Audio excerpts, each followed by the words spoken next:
السلام عليكم ورحمة الله وبركاته. الحمد لله الذي أرسل رسله بالهدى ودين الحق ليظهره على الدين كله وكفى بالله شهيدا، والصلاة والسلام على نبينا محمد القائل: نحن أولى بموسى وعلى آله وأصحابه ومن اهتدى بهداه واتبع سنته إلى يوم اللقاء. أما بعد، يالة أهود محرم 1439 የተለያዩ ነጥቦችን የምንዳስስበት ፕሮግራም ሲሆን ዛሬ በአላህ ፈቃድ ትናንትና የጀመርነውን የነብዩላህ ሙሳና የፍርዓውንን ታሪክ ክፍል 2 እና የመጨረሻውን የምናይበት ትምህርት ነው የሚሆነው። ነብዩላህ ሙሳ የትና ምን አይነት ወቅት ላይ እንደተወለዱ፣ በምን መልኩ እንዳደጉ፣ ካደጉ በኋላም የተለያዩ ነገሮች ገጥመዋቸው ከሀገር እንደተሰደዱ፣ መድየን የሚባል ሀገር ላይም ለ8 ወይም ለ9 ዓመት ሰራተኛ ሆነው ሲያገለግሉ ቆይተው መጨረሻ ላይ ቤተሰባቸውን ይዘው ወደ ግብጽ ሀገር መመለስ እንደጀመሩ አይተናል። በምን መልኩ ተመለሱ፣ ሲመለሱ መሃል ላይ ምን ገጠማቸው፣ ከዛ በኋላ የሙሳና የፍርዓውን ታሪክ ምን ይመስላል ዛሬ ያጠር ባለ መልኩ የምናየው ይሆናል። የነብዩላህ ሙሳ ታሪክ ከሌሎች ነቢያት ታሪክ ይልቅ ሰፋ ባለ መልኩ ቁርአን ላይ ተዳስሷል። ነብዩላህ ሙሳ ከፍርዓውን ጋር ብቻ ሳይሆን ታሪካቸው በተለያየ መልኩ ተነስቶ መዳሰስ የሚያስፈልገው ሰፋ ያለ አስተማሪ ታሪክ ነው።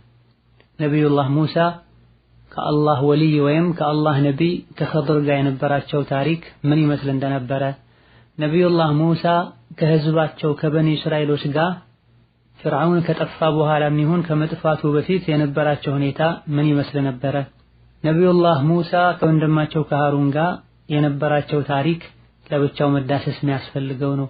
ኢላ ገይሪ ዛሊክ እነማ በዚህ ርዕስ የምንዳሰሰው እጅግ በጣም አጠር ባለ መልኩ ነብዩላህ ሙሳን በተመለከተ ከፍርዓውንና ከዳዕዋቸው ጋር ተያያዥ የሆኑ እጅግ በጣም ውስን ነጥቦችን ነው የምንዳሰው።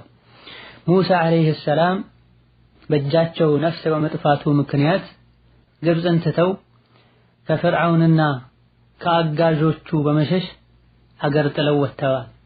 ፈርተው ተሰደዋል። ነፍስ በማጥፋታቸውም ተቆጭተዋል።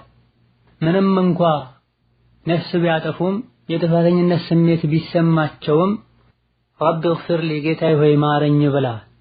ፈርተው የተሰደዱ ሳለ ጉዞ ላይ ሆነውም በራባቸው በተቸገሩ ጊዜ ያ ረብ ካንተ ርዝቅ እንፈልጋለሁ ብለው ዱዓ አድርገዋል። ከዚህም ምንም እንኳ ወንጀለኛ ብንሆን አላህን ተባረከ ወተዓላ ከመለመን ምህረት ከመጠየቅ ወደ ኋላ ማለት እንደሌለብን እንረዳለን። ወንጀሉን ፈልገው ስላላደረጉትና ከአላህም ቅርብ ሰው ስለነበሩ አላህ ወዲያው ምሯቸዋል። ፈገፈረ ለሁ ብሎናል ቁርአኑ ላይ። ስናጠፋ ፈጥነን ስንመለስ አላህ ተባረከ ወተዓላ ምህረቱን ይለግሰናል። እንደዚሁ የሰው ልጅ ተፈጥሯዊ ፍርሃቻ ውስጡ ላይ ስላለ አይወቀስም። ለምን ሸሸህ ብሎ አላህ ተባረከ ወተዓላ አልወቀሳቸውም። ተፈጥሯዊ ፍርሃት አያስወቅስም። ሸሽተው በሄዱበት ደግሞ አላህ ተባረከ ወተዓላ ሷሊህ የሆነችን የሷሊህ ሰው ልጅ የሆነችን ምናልባትም የነብዩላህ ሹዐይብን ልጅ እንዲያገቡ አላህ አድርገዋቸዋል። አንዳንድ ነገር ልንጠላው እንችላለን፣ ውስጡ ላይ ብዙ መልካም ነገሮች ሊኖሩ ይችላሉ። ሙሳ አለይሂ ሰላም የመድየን ቆይታቸውን ጨርሰው ወደ ግብጽ ጉዞ ጀመረዋል። ወደ ግብጽ ሲመለሱ የነበረውን ሁኔታ አላህ ተባረከ ወተዓላ ቁርአኑ ላይ እንዲህ ሲል ነግሮናል። ፈለማ ቀضى موسى الأجل وسار بأهله آنس من جانب الطور نارا። ሙሳ አለይሂ ሰላም የሥራ ውላቸውን ሲያጠናቅቁና ጊዜው ሲያበቃ ቤተሰባቸውን ይዘው ወደ ግብጽ ጉዞ ጀመሩ። እየሄዱ ሳለም ምሽት ላይ እሳትን ተመለከቱ። ለቤተሰባቸው እዚህ ጋር ጠብቁኝ፣ ምናልባት እሳቱ ካለበት አካባቢ ላይ ቀጥተኛውን መንገድ የሚያሳየኝን ሰው ላገኝ እችላለሁ፣ እንደዚሁ ደግሞ ብርድ የምንከላከልበት ስንጓዝም ብርሃን የሚሆነን ችቦ ወይም እሳትም ይዤ እመጣለሁ ብለው ሙሳ አለይሂ ሰላም ወደ እሳቱ ሄዱ። እዛ ሲደርሱ የጠበቁትን ሳይሆን ያልጠበቁትን ያገኙት። فلما أتاها نودي من شاطئ الوادي الأيمن في البقعة المباركة من الشجرة أن يا موسى ወደ እሳቱ ሲጠጉ የተቀደሰው ስፍራ ላይ ተጠሩ። أن يا موسى أنت موسى ሆይ إني أنا الله رب العالمين እኔ አላህ ነኝ የዓለማቱ ጌታ ብሎ አላህ ተባረከ ወተዓላ ጠራቸው። ሙሳ አለይሂ ሰላም ለረጅም ዓመታት ከራሳቸው ጋር የቆየችውን ዱላ ይዘዋት ነበር የሚጓዙትና ወአን አልቂ ዐሳከ አላቸው አላህ ተባረከ ወተዓላ። የያዝከውን በትር ጣለው ብሎ አዘዛቸው። በታዘዙት መሰረትም በትሩን ጣሉት። فلما رآها تهتز كأنها جان ولا مدبرا ولم يعقب ሙሳ አለይሂ ሰላም ለስንት ዓመታት ከራሳቸው ጋር የቆየውን ዱላ ጣል በተባሉት መሰረት ጥለውት ወዲያውኑ ግን ወደ እባብ ተቀይሮ በፍጥነት ሲንቀሳቀስ ሲያዩት ሙሳ ፈሩ። ፊታቸውን አዙረውም ሸሹ። ወለም يعقب ዞር ብለው እንኳን ተመልሰው አላዩ። አላህ ድጋሜ ጠራቸው። ያ ሙሳ አቅብል ወላ ተኸፍ ኢነከ ሚነል አሚኒን ሙሳ ሆይ ተመልሰህና አትፍራ፣ አንተ ሰላም ከተሰጣቸው ሊሰጉ ሊፈሩ ከማይገባቸው ሰዎች ነህ አላቸው አላህ ተባረከ ወተዓላ። በዚህም ሙሳ አለይሂ ሰላም የአላህ ተባረከ ወተዓላ ነብይ ሆኑ። ትልቅ የሆነ ጸጋንም አላህ ሰጣቸው ተባረከ ወተዓላ። ሌላኛው አያ ላይ ያ ሙሳ ኢኒ እስጠፈይቱከ ዐለ ናስ ቢሪሳላቲ ወቢከላሚ ፈኹዝ ማ አተይቱከ ወኩን ሚነ ሻኪሪን እንዳላቸው ማለት ነው። ሙሳ ሆይ እኔ ከሰው ልጆች ሁሉ መርጬሃለሁ አንተን ረሱል በማድረጌ ቀጥታ በማናገሬ የሰጠሁህን ያዝ ከአመስጋኞች ሁን ብሏቸዋል። ወአነ እኽተርቱከ ፈስተሚዕ ሊማ ዩሓ ብሏቸዋል። ሌላኛው አንቀጽ ላይ እንዳለው በጊዜው ካሉ ከሰው ልጆች ሁሉ መርጬሃለሁ ወደ አንተ የሚተላለፈውን ወሕይ ስማ አላቸው። ኢነኒ አነ አላሁ ላ ኢላሃ ኢላ አነ ፈዕቡድኒ ወአቂሚ ሰላተ ሊዚክሪ እኔ አላህ ነኝ በብቸኝነት አምልከኝ ሶላትንም ስገድ በሶላት ውስጥም አስታውሰኝ አላቸው አላህ ተባረከ ወተዓላ። እዚህ ቦታ ላይ ጠርቶ ያናገራቸውም አህለ ሱና ወልጀማዓ በሚያምኑት መሰረት አላህ ራሱ ነው ተባረከ ወተዓላ። አንዳንድ ከሱና ያፈነገጡ አንጃዎች ጠርታ ያናገረቻቸው ቦታው ላይ የነበረችዋ ዛፍ ናት በማለት ማይመስል ንግግር ተናግረዋል። ሌሎች ደግሞ የአላህን የድሮ አዘሊ ንግግር ነው የሰሙት ብለው ለማጣመም ሞክረዋል። አላህ ተባረከ ወተዓላ ራሱ ነው ኢነኒ አነ አላህ ያለው እኔ አላህ ነኝ ያለው። ቀጥታ ነው ሙሳን ያናገራቸው በጊዜው። ወኢላ ኢኒ አነ አላሁ ረቡል ዓለሚን ይላል። እኔ አላህ ነኝ የዓለማቱ ጌታ ዛፍ ይሄን ሌላ አይገባውም። አላህ ይናገራል ለሱ በሚገባው መልኩ ከሱ ጋር በሚሄድ መልኩ። ይሄን በሚሰሙበት ጊዜ ሙሳ አለይሂ ሰላም ፈሩ፣ ተደናገጡ። የተፍሲር ሊቃውንት እንደጠቀሱት ሲጀመርም ሙሳ ውስጣቸው ላይ ፍርሃት ነበር። እየሄዱ ያለው ወደ ፍርዓውን ነው።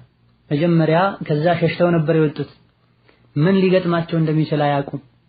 እንደገና የተጓዙ ያለው በማያውቁት መንገድ ነው። መንገድም ስለጠፋቸው ነው እስቲ እዚህ ጋር ጠብቁኝ ወደ እሳቱ ዘልቄ መንገድ የሚያውቅ ሰው ካለ ጠይቃለሁ ያሉት። ወላከን እዛ ሲደርሱ ለጊዜው ይበልጥ የሚያስደነግጣቸው ነገር ገጥሟቸዋል። ይዘውት የነበረው ዱላ ወደ እባብነት ተቀይሯል። ይህ ብቻም አይደለም። اضمم يدك إلى جناحك تخرج بيضاء من غير سوء آية أخرى لنريك من آياتنا الكبرى بالواشر الله تبارك وتعالى እጅህን ወደ ብብትህ ከተተው መለሰ ስታወጣው እጅህ ነጭ ይሆናል እንደ ፀሐይ ያበራል አላቸው። ይህ ሲባል ደግሞ ስጋት እንዳይገባ ሚን ገይሪ ሱእ የሆነ በሽታ የሆነ የቆዳ በሽታ ይዞህ ሳይሆን ሚን ገይሪ ሱእን ምንም በሽታና ችግር ሳይደርስብህ እጅህ ያበራል። አየተን ኡኽራ ሌላ ተአምር ነው አላቸው አላህ ተባረከ ወተዓላ። ሊኑሪየከ ሚን አያቲና አልኩብራ ታላላቅ ከሆኑ ተአምሮቻችን ልናሳየህም አላቸው አላህ ተባረከ ወተዓላ።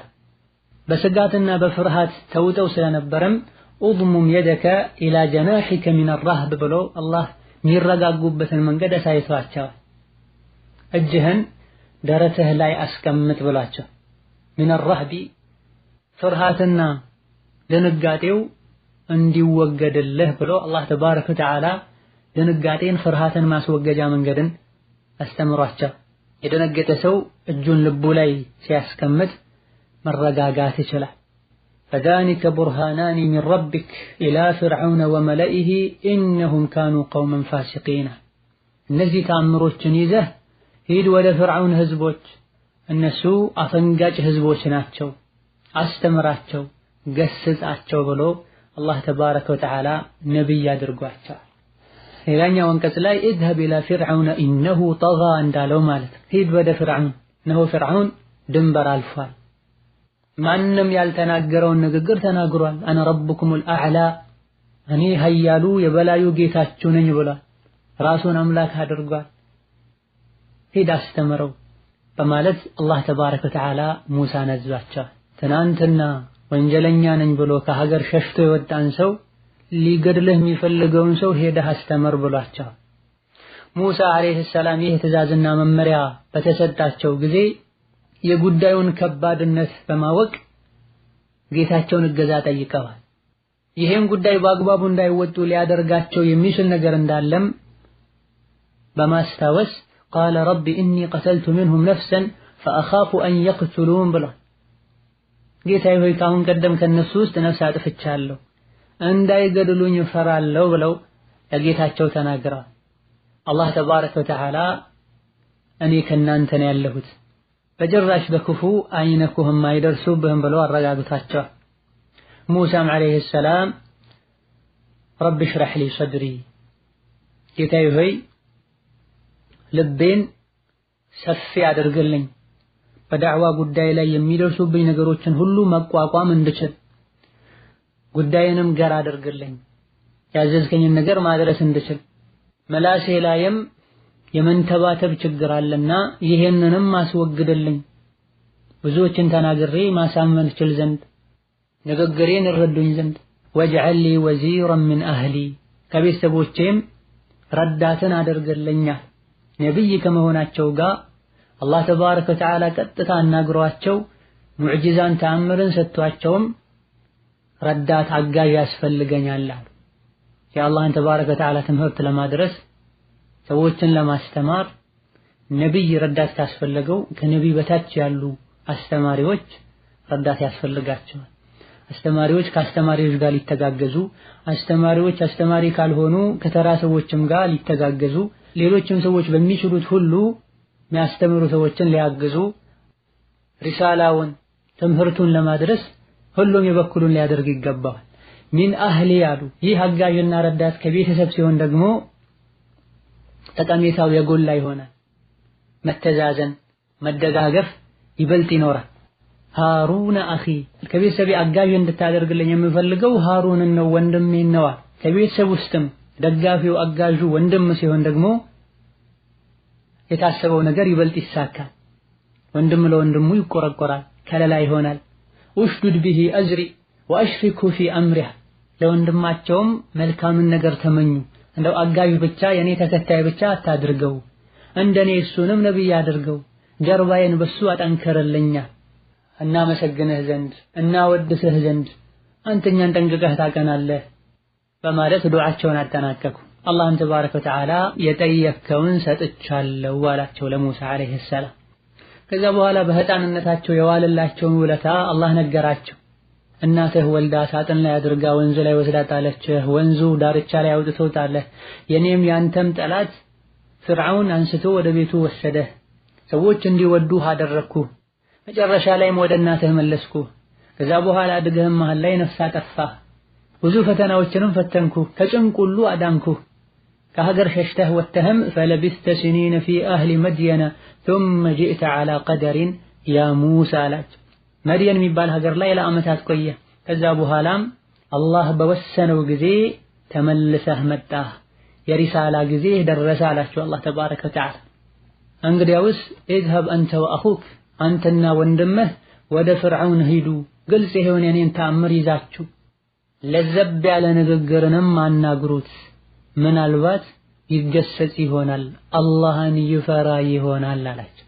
በምን መልኩ ዳዕዋ ማድረግ እንዳለባቸው ማስተማራቸው። አምባገነኑን እኔ አላህ ነኝ እኔ ጌታችሁ ነኝ የሚለውን ያላጀበውን ሰው ሁሉ ወይ እስር ቤት የሚገድለን ወይ እስር ቤት የሚከተውን ግፈኛ መሪ ሂዱ ለዘብ ያለ ለስለስ ንግግር አናግሩት። የመጣ ነው ከአላህ ዘንድ ነው በሉት። ከአላህ ዘንድ ነው የመጣ ነው ስትሉት ቀስ ብላችሁ በለዘብተኝነት ስታናግሩት ለዓለሁ የተዘከሩ አው የኽሻ ሊገሰጽና ሊፈራ ይችል ይሆናል አለ አላህ ተባረከ ወተዓላ። አላህ ተባረከ ወተዓላ የፍርዓውንን ምንነት ጠንቅቆ ያውቃል። ወሀከዛ ዳዕዋችን ረሕመት የተሞላበት እዝነት የተሞላበት ርፍቅ የተሞላበት ሊሆን ይገባዋል። ሰዎችን እየሰደቡ ያመናጨቁ የገለመጡ ራስን ከፍ ከፍ ያደረጉ ማስተማር ሰዎች እንዲሸሹ ያደርጋቸዋል። ከፍርዓውን የበለጠ ወንጀለኛና ግፈኛ ሰው የለም።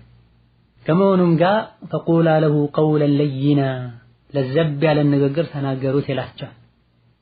ከሙሳ የበለጠ አስተማሪ አይኖርም ኢላ አን የኩነ ነቢዩና ሙሐመድ ዓለይሂ ሰላቱ ወሰላም ወመን ቀብለሁ ሚመን ዩፈደሉነ ዐለይህ።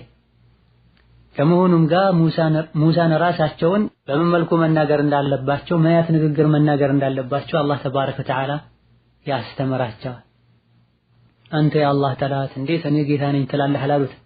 ኋላ ላይ ትምህርቱ ከደረሰው በኋላ ተአምሩን ካየ በኋላ ኢኒ ለአظኑከ ያ ፊርዓውኑ መስቡራን ብለውታል።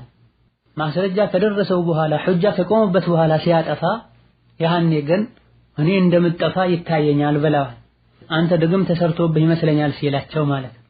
አስሉና ጅምሩ መሆን ያለበት ዳዕዋ በእርጋታ በለዘብተኝነት ሊሆን ይገባል። ከዛ በኋላ እንደ ሁኔታውና እንደ አስፈላጊነቱ አውቆ የሚያጠፋን ደረቅ ክርክር የሚከራከርን ሰው በመጠኑ ከሱ ጋር የሚሄድን መልስ መስጠት እሱን መቆጣት ይቻል ይሆናል።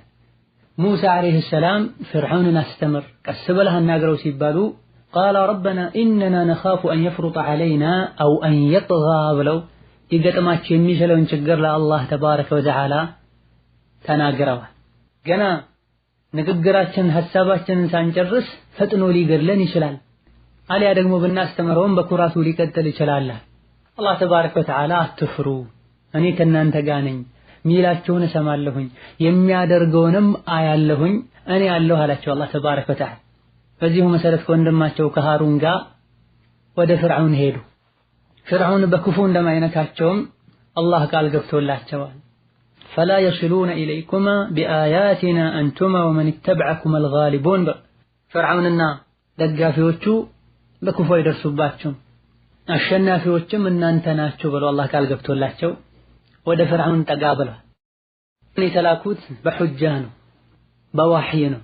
ሰውን ልንለውጥ የምንችለው ልናስተምር የምንችለው ሰዎችን ልንቀይራቸው የምንችለው ዒልም ሲኖረን ቁርአንን ሐዲትን ስናቅ ነው። ደረቅ ክርክር ሁሉም ይችላል። ዝም ብሎ ከስሜት ተነስቶ መናገር ሁሉም ይችላል። ወላኪን ሰዎችን ውስጣቸውን ሊቀይራቸው የሚችለው ቁርአን ብቻ ነው ወህይ ብቻ ቢአያቲና። ይሄን ወህይና ቁርአን ሐዲትንም በምን መልኩ ለሰዎች ማስተማር እንዳለብን ጠንቅቀን ማወቃችን ነው ሰዎችን ሊቀይር ሊጠቅም የሚችል። ሙሳ ዓለይሂ ሰላም በታዘዙት መሰረት ወደ ፍርዓውን ቀረቡ። ከወንድማቸው ሃሩን ጋር ማናገሩት ኢና ረሱለ ረቢክ ፈአርሲል መዐና በኒ እስራኢል ወላ ቱዐዚብሁም ቀድ ጂእናከ ቢአየትን ሚን ረቢከ ወሰላሙ ዐላ መን ኢተበዐል ሁዳ አሉት። እኛ ከአላህ ዘንድ የመጣንን ሰላም ቀናውን መንገድ ለተከተሉ ሰዎች ይሁን፣ የእስራኤል ልጆችን አታሰቃያቸው፣ ከጌታ የሆነም ግልጽ ታምር ይዘን መተናል አሉት።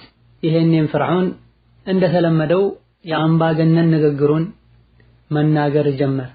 ቃለ አለም ኑረቢከ ፊና ወሊደን ወለቢስተ ፊና ሚን ዑምሪከ ሲኒን አላቸው። አንተ እኛ ቤት ውስጥ ካሁን ቀደም ሕፃን ልጅ ሆነህ አላሳደግንህም እንዴ? ለተወሰነ ጊዜም እኛው ሀገር አብረን አልቆየህም እንዴ? መጨረሻ ላይም ያችን ምታቃትን ጥፋት አጥፍተህ ጸጋዬን ከተህ ጥላህ አልጠፋህም እንዴ አላቸው ለሙሳ ዓለይሂ ሰላም። ወፈዐልተ ፈዕለተከ አለቲ ፈዐልተ ወአንተ ሚነል ካፊሪን ሱረቱ ሹዓራ ላይ ባለው መሰረት ሙሳም ዓለይሂ ሰላም ተገቢውን ምላሽ ሰጡት። ቃለ ፈዐልቱሃ ኢዘን ወአነ ሚነ ዳሊን፣ አሁን አድርጌያለሁ ያኔ በስህተት ከእጄ ነፍስ ጠፍቷል። እኔ ደግሞ በጊዜው አሁን እንደነበርኩት አልነበርኩኝም። አሁን እንዳለሁበት ሁኔታ ላይ አልነበረም ያለሁት፣ ነብይ አልነበርኩም፣ የአላህን ተባረከ ወተዓላ ሐቅ አላቅም ነበር ኢላ ገይሪ ዛሊካ። በዚህ የመጣም ፈርቻችሁ ሀገር ጥዬ ጠፋሁኝ። ሀገር ጥዬ በጠፋሁበት ፈወሀበ ሊ ረቢ ሑክማ አላህ ተባረከ ወተዓላ እውቀትን ሰጠኝ። ወጀዐለኒ ሚነል ሙርሰሊን ከነቢዮች ከረሱሎችም አደረገኝ አላቸው። ሆኖም ወቲልከ ኒዕመቱን ተሙኑሃ ዐለየ አን ዐበድተ በኒ እስራኤል አሉ። የበኒ እስራኤል ልጆችን በሙሉ ባሪያ አድርገህ የገዛሃቸው እኔን በጊዜው ባሪያ አላደረከኝም። ቤት ውስጥ በክብር እንድኖር አድርገኸኛል። ይሄ እኔ ላይ ያለህ ውለታ ነው አሉ። ውለታቸውን አልከዱም፣ አልረሱም ዐለይሂ ሰላም። መጀመሪያ ላይ ኢና ረሱሉ ረቢል ዓለሚን ከዓለማቱ ጌታ የተላከን ረሱል ነን ብለውት ነበረና ሙሳን ለማናናቅ ለማጣጣል ከሞከረ በኋላ ተመልሶ ወማ ረቡል ዓለሚን አላቸው። የዓለማቱ ጌታ ማለት ምን ማለት ነው አላቸው። ረቡል ዓለሚን ምንድን ነው?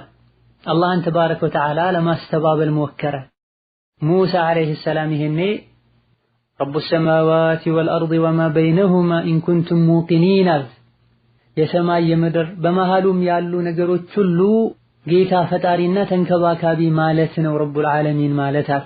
ሙቂን ከሆናችሁ ውስጣችሁ ላይ የቂን ካለ ማሰብ የምትችሉ ከሆነ ይሄኔ ፍርዓውን በማሾፍ መልኩ ከዙሪያው ላሉ ሰዎች ሙሳ ምን እንደሚል አሰሙም እንዲህ አላቸው።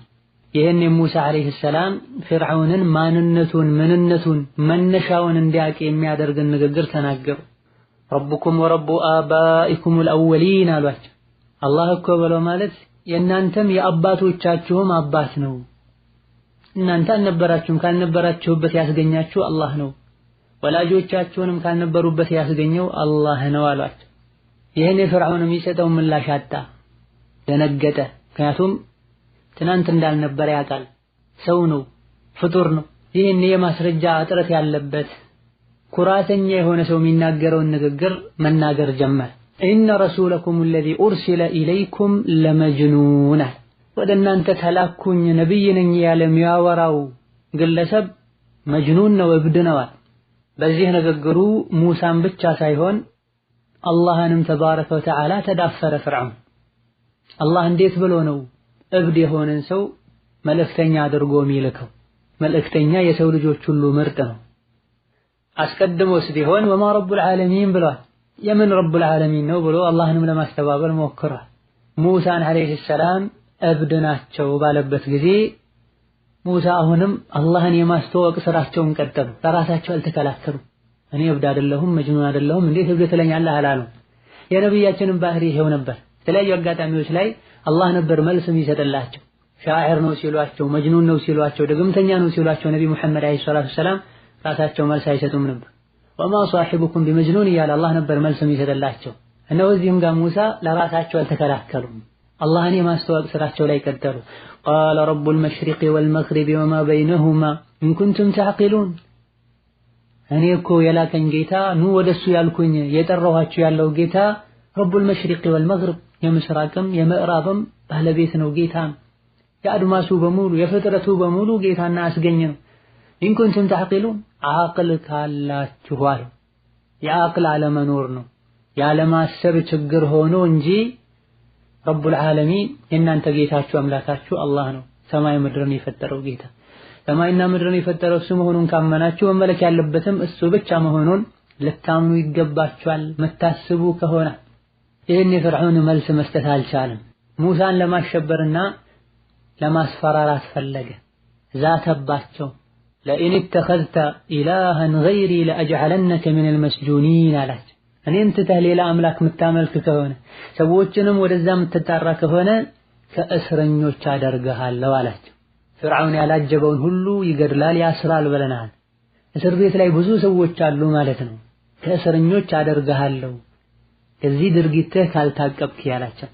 የታሰሩ ሰዎችን ብዙ መሆናቸውን በመግለጽ ፍርዓውን እሱ ጋር ያለውን አቅም ያለውን ኃይል ለሙሳ በመንገር ማስፈራራትና ማሸበር ነው የፈለገው። ከእስረኞች አደርግሃለሁ ያለ ሙሳ ዐለይሂ ሰላም የፍርዓውን ንግግር ምንም አልመሰላቸው። አላህ ተባረከ ወተዓላ በክፉ አይነኳችሁም፣ አትፍሩ፣ እኔ ከእናንተ ጋር ነኝ፣ ያላችሁበትን አያለሁ፣ ፍርዓውን የሚሰጣችሁን መልስ እሰማለሁ ብሎ አላህ አረጋግቷቸዋልና ማስረጃ ማቅረባቸውን ቀጠሉ። አላህም ማስተዋወቅ ቀጠሉ። ወላኪን ፍርዓውን ሊመለስና ሊገሰጽ አልቻለም። ሙሳን ማሳመን ሲያቅተው ሞኝ የሆኑ ከዙሪያው ያሉ ሰዎችን አለይሰ ሊ ሙልኩ ሚስረ ወሃዚሂ አልአንሃሩ ተጅሪ ሚን ተሕቲ አፈላ ቱብሲሩን፣ ንግስና የኔ አይደል እንዴ? ከዙሪያ የሚፈሰውን ወንዝ አታዩም እንዴ? እኔ ይሻላለሁ ወይስ ይሄ ሐሳቡን መግለጽ የማይችል ከተከበረ ቤተሰብ ያልሆነ ምንነቱ ማይታወቅ መሂን ወራዳ የሆነው ሙሳ ይሻላል ብሎ ራሱን ከሙሳ ማወዳደር ጀመረ። እኔን ስሙ ያለ ማለት ነው። የአላህን ነቢይ ወራዳ ብሎ ገለጸ። ፈለውላ ውልቂየ ዐለይሂ አስዊረቱን ሚን ዘሀብን አው ጃአ መዐሁ አልመላኢከቱ ሙቅተሪኒን ማለት እንደ እውነት ነቢይ መልእክተኛ ከሆነ ለምን አላህ ተባረከ ወተዓላ ወርቅ በወርቅ አድርጎ አልሸኘውም? አልያ ደግሞ ከሱ ጋር መላኢኮች ተያይዘው ለምን አልመጡም ማለት። ፈስተኸፈ ቀውመሁ ፈአጣዑህ፣ ህዝቦቹን አጃጃላቸው። አብዛኞቹ ህዝቦች አመኑት፣ ሰሙት ፍርዓውንም ይለውን ኢነሁም ካኑ ቀውመን ፋሲቂን፣ ፋሲቅና ግፈኛ የሆኑ ሰዎች ነበሩ ይላል አላህ ተባረከ ወተዓላ። ሙሳ ዓለይሂ ሰላም በዚህ መልኩ ተነጋግሮ መተማመን እንደማይቻል ሲያውቁ እስር ቤትም ከተሃለው ሲላቸው ግልጽ የሆነ ተአምርም ባሳየህ ምለውን አሰማም እስር ቤት ትከተኛለህ እንዴ አሉት። ቃለ ፈእቲ ቢሂ፣ እስቲ ይዘው የመጣኸውን ተአምር የምትለውን ነገር አሳየኝ አላቸው። ይህኔ ሙሳ ፈአልቃ ዐሷሁ፣ ያችን ታዋቂዋን በትራቸውን ጣል አደረጓት ፍርዓውን ፊት። ፈኢዛ ሂየ ቱዕባኑን ሙቢን፣ ምንም የማያጠራጥር የማያሻማ ግልጽ የሆነ እባብ ሆነች። ይህ አንደኛው ተአምር ነው። ሌላም ደገሙ ወነዘዐ የደሁ፣ እጃቸውንም አወጡ። ፈኢዛ ሂየ በይዳኡ ሊናዚሪን፣ እፊት ለፊት ሆነው ለሚመለከቱ ሁሉ ነጭ ሆኖ አብሪ ሆኖ ታያቸው የሙሳ እጅ ከሰው ልጆች ሁሉ ለየት ባለ መልኩ። ይህ ግልጽ የሆነ ተአምር ነው። ከሰው ቆዳ ከለር ተቀይሮ ያውም ሙሳ ጸየም ያሉ እንደነበረ የታሪክ ዑለሞች ይናገራሉ። ቆዳቸው በቅጽበት ከዚህ ተቀይሮ ያለምንም በሽታ ነጭ ሲሆን ሲያበራ፣ እጃቸው ላይ የነበረ ዱላ ቱዕባኑን ሙቢን ትልቅ የሆነ እባብ ሆኖ ሲያዩት ተደናበሩ፣ ተደናገጡ።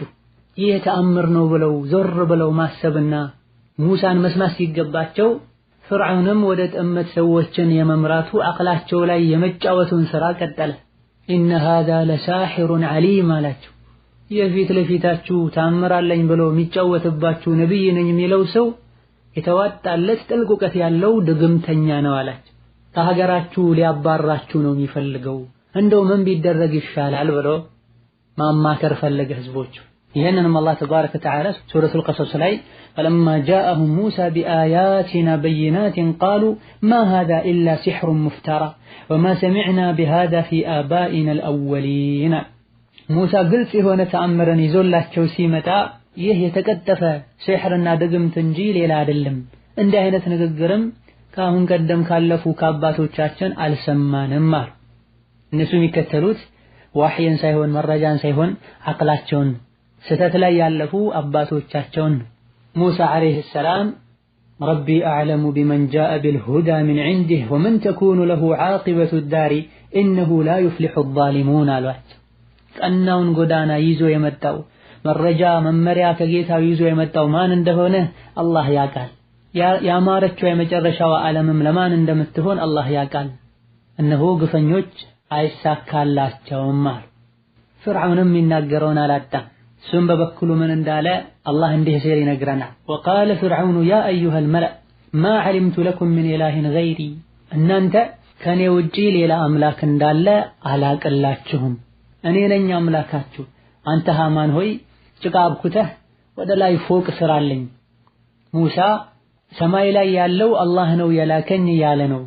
እንደው እስቲ አጣርቼ እመጣለሁ። ወኢኒ ለአظنه من الكاذبين፣ ሙሳ ከውሸታሞች ይመስለኛልና እንደው ወደ ሰማይ ወጥቼ ጌታ እንዳለ ወይም ደግሞ እውነት ልኮት እንደሆነ አጣርቼ እመጣለሁ ብሎ አሾፈ። በተባለው መሰረትም ግንብ ተሰራ። አልተሳካም፣ ተደርምሶ ብዙ ሰዎች እንደሞተ የታሪክ የተፍሲር ሊቃውንት ይናገራሉ። ፍርዓውን ኮራ። እሱ ጋር ያሉ ሰዎችም ከሐቅ እንዲኮሩ አደረገ። መኩራት ሳይገባቸው ሐቅን የያዘ ሰው ባጢል የያዙ ሰዎች ላይ ቢኮራ ይገባዋል። ባጢል የያዘ ሰው ሐቅን የያዙ ሰዎች ላይ ግን ሊኮራ አይገባውም። ወظنوا أنهم إلينا لا يرجعون፣ ፍርዓውንና ደጋፊዎቹ ወደኔ ማይመለሱ መሰላቸው። ነገር ግን እንዳሰቡት አልሆነም። አላህ ተባረከ ወተዓላ መጨረሻ ላይ ክፉ አያያዝን ይዟቸዋል። የሙሳን ዳዕዋና ጥሪ ድግምት ብሎ በመፈረጁም ፈለነእትየነከ ቢሲሕሪን ሚስሊሂ ብሏቸዋል። ሙሳ አንተ ድግምትን ይዘህ የመጣኸው ተመሳሳይ ድግምትን እናመጣለን ብሏቸዋል። የሀገሩን ህዝብም ለመቀስቀስ ስሜታዊ ለማድረግ በድግምቱ ከሀገራችሁ ሊያባራችሁ ነው የመጣው ምን ትላላችሁ ብሎ ህዝቡን አነሳስቷል። ሙሳንም አለይሂ ሰላም ሲሕርህን ድግምትህን በድግምት የምንረታበትን ፕሮግራም ማዘጋጀት እንፈልጋለን ቀጠሮ ስጠን ብሎ ከሙሳ ቀጠሮ ፈልጓል።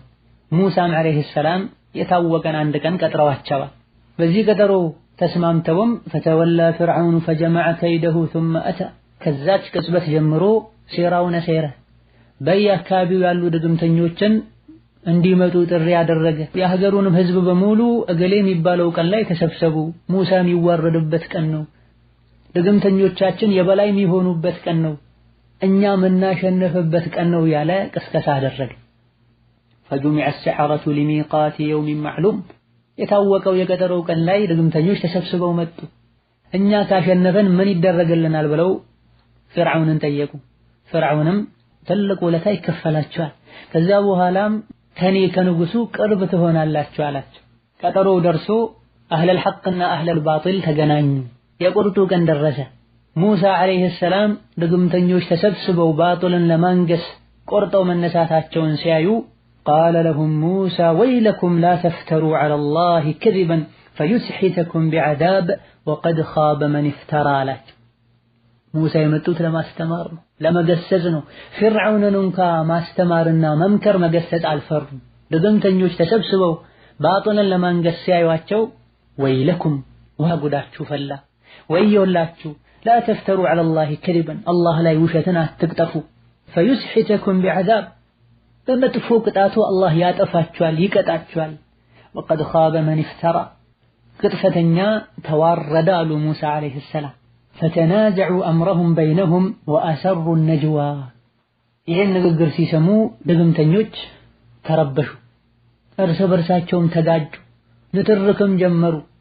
ሙሳና ሃሩንን በተመለከተ ሐቁን በተመለከተ ነገር ግን ንግግራቸውን ደበቅ አደረጉና እነዚህ አደገኛ የሆኑ ድግምተኞች ናቸው አሉ ሙሳና ሃሩንን። እንደራሳቸው ድግምተኛ መስለዋቸው እነዚህ አደገኛ የሆኑ ድግምተኞች ናቸው፣ ከሀገራችሁ ሊያወጧችሁ ነው፣ አሸንፈውም የእናንተን ክብር ሊወስዱባችሁ ይፈልጋሉ አሉ። ሙሳና ሃሩን ከድግምት የጠሩ ናቸው፣ የአላህ መልእክተኛ ናቸው። እነዚህ ድግምተኞች ግን እስከዛች ቅጽበት ድረስ ሸይጣን እየተጫወተባቸው ነው። እነሱም ራሳቸውን ሲያነሳሱ فأجمعوا كيدكم ثم أتوا صفا وقد أفلح اليوم من استعلى የቻላችሁትን ሁሉ አድርጉ፣ ሴራችሁን አስሩ፣ ተንኮላችሁን ጠንስሱ፣ ዛሬ የበላይ የሆነ ሰው ዓላማው ይሳካላል። ሙሳንም የድግምትን ውጤት አቅርብ ወይም እኛ ቀድመን እናቅርብ አሏቸው። ነገሮችን አላህ ለሙሳ እያመቻቸ ነው። የቀጠሮ ቀንም ምርጫ ለሙሳ ነው የተሰጠው። እዚህም ጋር ህዝቡ በተሰበሰበበት የሙሳ ተአምር ቀድሞ ይቅርብ እነሱ ሲሕር የሚሉት ወይስ የድግምተኞች ድግምት ይቅርብ እነሱ እንደፈለጉት አልሆነም። ለሙሳ ምርጫ እንዲሰጡ አላህ አደረገ። ሙሳ አለይሂ ሰላም በል አልቁ አላቸው። ቀድማችሁ እናንተ የድግምት ውጤታችሁን አቅርቡዋል። እነሱ የቋጠሩትን ቋጠሯቸውን ገመዳቸውን ህዝቡ ፊት ጣሉ። የሰሩት ድግምትም የሰዎች አይን ላይ ተመሳሰለ፣ ሙሳ ላይ ሁሉ ሳይቀር። አላህም ይህን ሲነግረን ፈአውጀሰ ፊ ነፍሲሂ ኺፈተ ሙሳ ሙሳ ልባቸው ውስጥ ፍርሃት ተሰማቸው። አላህ ተባረከ ወተዓላ ቅድም በገባው ቃል መሰረት እኔ ከናንተ ጋር ነኝ ብሏቸዋልና ከወንድማቸው ከሃሩን ጋር ቁልና ላ ተኸፍ ኢነከ አንተል አዕላ አላቸው። አላህ ተባረከ ወተዓላ አትፍራ ሙሳ ሆይ አንተ ነህ የበላዩ አላቸው። አላህን የያዘ ሐቅን የያዘ ለአላህ ብሎ የሚኖር ለሐቅ ብሎ የሚኖር ሁሌም የበላይ ነው። አላህ ተባረከ ወተዓላ ይረዳዋል። ወአልቂ ማ ፊ የሚኒከ ተልቀፍ ማ ሰነዑ ቀኝህ ላይ ያለችዋን ጉደኛ በትርህን ጣል አድርጋት። ከተለያየ ሀገር ተሰብስበው የመጡ ድግምተኞች ሁሉ የለፉበትን ጎራርሳ ተጨርሰዋለች አላቸው አላህ ተባረከ ወተዓላ። ኢነማ ሰነዑ ከይዱ ሳሒር ምንም ቢለፉ ምንም ቢጥሩ ቁጥራቸው ምንም ብዙ ቢሆን የሰሩት ስራ የድግምተኛ ሴራ ከመሆን የሚዘል አይደለም። ወላ ዩፍሊሑ ሳሒሩ ሐይቱ አታ ድግምተኛ ቤተኛው መልኩ ቢመጣ ምንም ቢሰራ አይሳካለትም አላቸው አላህ ተባረከ ወተዓላ። ከባዱን ስራቸውን አላህ ቀለል አደረገው። ሙሳ አለይሂ ሰላም በትራቸውን ጣል አድርገው ድግምተኞች በሙሉ የለፉበትን በቅጽበት ጎራርሳ ጨረሰችው።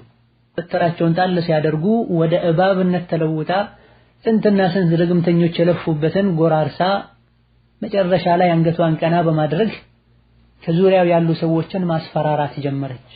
ወደ ፍርዓውን ሁሉ ሄዳ አንገቷን እንደመዘዘችበት ደንግጦ ቦታው ላይ ሽንቱን ሁሉ እንደለቀቀ የታሪክ ዑለሞች ይናገራሉ። እንዲህ አይነት ተፋሲል የሆኑ ነገሮችን ቁርአን ላይ የነብዩ ሐዲስ ላይ ባናገኛቸውም ነብዩ ሰለላሁ ዐለይሂ ወሰለም ሐዲሱ عن بني اسرائيل ولا حرج ብላ ከበኒ እስራኤሎች ከአህለል ክታቦች ያገኛችሁትን ታሪክ ተናገሩ ችግር የለውም ብላ ከዲናችን ጋር የሚጋጭ እስካልሆነ ድረስ ቁርአንና ሐዲስ ላይ ካለው ሚስማማ ከሆነ አምነን እንቀበላለን። ቁርአንና ሐዲስ ጋር ካለው የሚጋጭ ከሆነ እንመልሳለን። ቁርአንና ሐዲስ ላይ ካለው ማይጋጭም ማይስማማም ከሆነ ሰምተን እናሳልፈዋለን። ከዚህ ምን ወስደው ትምህርት ካለ ትምህርት እንወስድበታለን። ፍርዓውን አምባገነን ነበር። አላህ ሊያዋርደው ፈለገ። እባቢቱ ወደሱ በመሄድ አንገቷን ቀና ስታደርግ ደንግጦ ሽንቱን መልቀቁ ፍርዓውንን ማዋረድ ነው። አና ረብኩም አልአላ ሲል የነበረው ሰው እባብን ሁሉ እንደሚፈራ የሚያሳይ ነው። ቤት ውስጥ ሲገባ ሽንት ቤት ላይ ሸይጣን ሰው ተመስሎ አገኘዋሉ። ፍርዓውን አንተ ማን ነህ ሲለው እንዴ አና ረብኩም አልአላ እያልክ አይደል እንዴ እንዴት ቤት ውስጥ ያለውን ሰው አታቀም ብሎ መልስ ሰጠ ሁሉ ይላሉ። አቅሉ ታውሮ እንጂ በተለያየ መልኩ ደካማነቱን ያውቃል። ደካማነቱንም ሰዎችም እንዳዩ አላህ ያደረገ ነው። በዚህ መልኩ የሙሳ እጅ ላይ የነበረች የንቋት የነበረች ዱላ ድግምታቸውን በሙሉ ስታከሽፍ የሙሳንም ስራ ኃይል ሲያዩ ሰዎች ለሁለት ተከፈሉ። ሙሳ እንዲያፍር ያደርጋሉ የተባሉት ድግምተኞች ስጁድ ተደፉ። አመና ቢረቢል ዓለሚን በዓለማቱ ጌታ አምነናል። በዓለማቱ ጌታ ሲባል ፍርዓውን እንዳይመስልባቸው ፍርዓውንም እኔን ነው የሚሉት ብሎ እንዳይኮራ ረቢ ሙሳ ወሃሩን በሙሳና በሃሩን ጌታ አመነናል።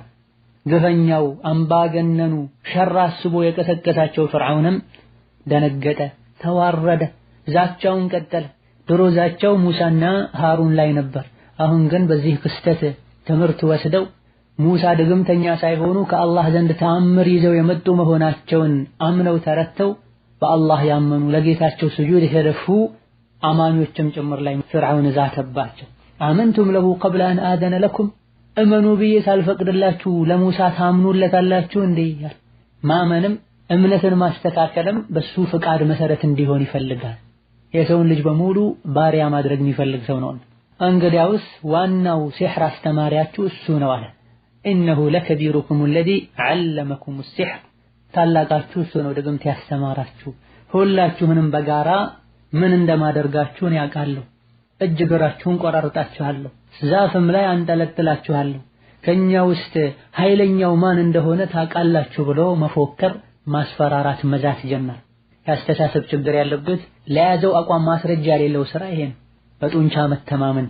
ይሄኔ በአላህ ያመኑ ሐቅ ሲገለጥላቸው የጌታቸውን መንገድ የተከተሉ የቀድሞ ደገምተኞች ያሁን ሙእሚኖች ቃሉ ለን ኑእቲረከ ዐላ ማ ጃአና ሚነል በይናት ወለዚ ፈጠረና ፈቅድ ማ አንተ ቃድ ኢነማ ተቅዲ ሃዚሂል ሐያተ ዱንያ አሉት።